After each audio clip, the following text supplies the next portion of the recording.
মাধ্যমে অথবা পত্রপত্রিকার মাধ্যমে আমি মনে করি এটা খারাপ কোনো কিছু না, বরং আমাদেরকে তারা সজাগ করে দিয়েছেন। আমরা নিজেরা সজাগ, তারপরেও কিন্তু আপনারা যখন বলেন তখন কিন্তু আমাদের আরও অ্যালার্ট হতে হবে। আমরা সেভাবেই কাজ করেছি এবং এই কাজ করার পরিপ্রেক্ষিতে আর কোনো সমস্যা ইনশাল্লাহ হয়নি। আমরা ইনশাল্লাহ আজকে পবিত্র হজ করার উদ্দেশ্যে যাচ্ছি। আপনাদের সবার দোয়া চাই, দেশবাসীর কাছে দোয়া চাই। আল্লাহ তাআলা যেন যত আমাদের হজ করার জন্য আল্লাহর মেহমান যারা যাচ্ছেন, এই 85,000 হজ যাত্রী শুধু নয়, সারা বিশ্বে উম্মার যত হজ যাত্রী যাচ্ছেন, আল্লাহ তাআলা সবাইকে কবিরাত হজ হিসাবে কবুল করে যার যার স্বস্থানের মানে সুস্বাস্থ্যের অধিকারী হয়ে যেন তারা চলে আসেন, যাতে কেউ অসুস্থ হয়ে না আসেন। পাশাপাশি আমরাও আপনাদের জন্য দোয়া করবো ইনশাআল্লাহ, দেশবাসীর জন্য দোয়া করবো, আমাদের প্রধানমন্ত্রীর জন্য দোয়া করবো, সবার জন্য দোয়া করবো ইনশাআল্লাহ। আল্লাহ পাক আমাদের আপনাদেরকে সবাইকে কবুল করুন। আপনারা বলেছেন যে ভিসা করতে হ্যাসেল হয়েছে, বাট আমরা কিন্তু কোনো হ্যাসেলে পড়িনি, কোনো হ্যাসেল হয়নি আসলে।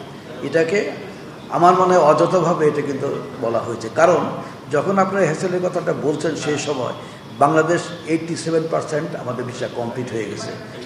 ইন্ডিয়া, পাকিস্তান এবং ইন্দোনেশিয়া, আর আমরা এই 4টে দেশে আমরা সবচেয়ে হাইস্ট আমাদের হজযাত্রী যাচ্ছেন।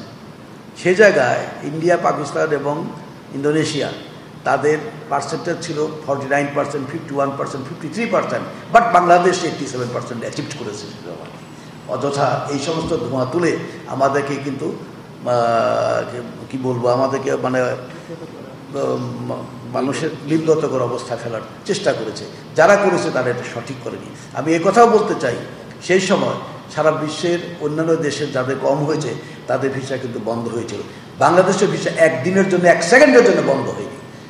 অযথা মিথ্যা অপপ্রচার করে আমাদেরকে অপমানিত করার চেষ্টা করেছে, অপবাদ দেওয়ার চেষ্টা করেছে। এজন্য আন্তরিকভাবে দুঃখিত। দ্বিতীয়ত হলো, আমাদের যে কথাগুলো আপনি বললেন, যেমন ব্যাংকের একটা বিষয় বলছেন, এটা সঠিক।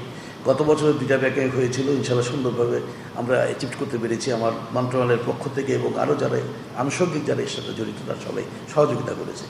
এবার আমাদের 2টা ব্যাংক হয়েছিল, একটা ব্যাংক আমরা ক্লিয়ার করতে পেরেছি, একটা ব্যাংকে একটু প্রবলেম হওয়া সত্ত্বেও একদিনের মধ্যে কিন্তু সেটাও কিন্তু সমাধান হয়ে গেছে ইনশাআল্লাহ।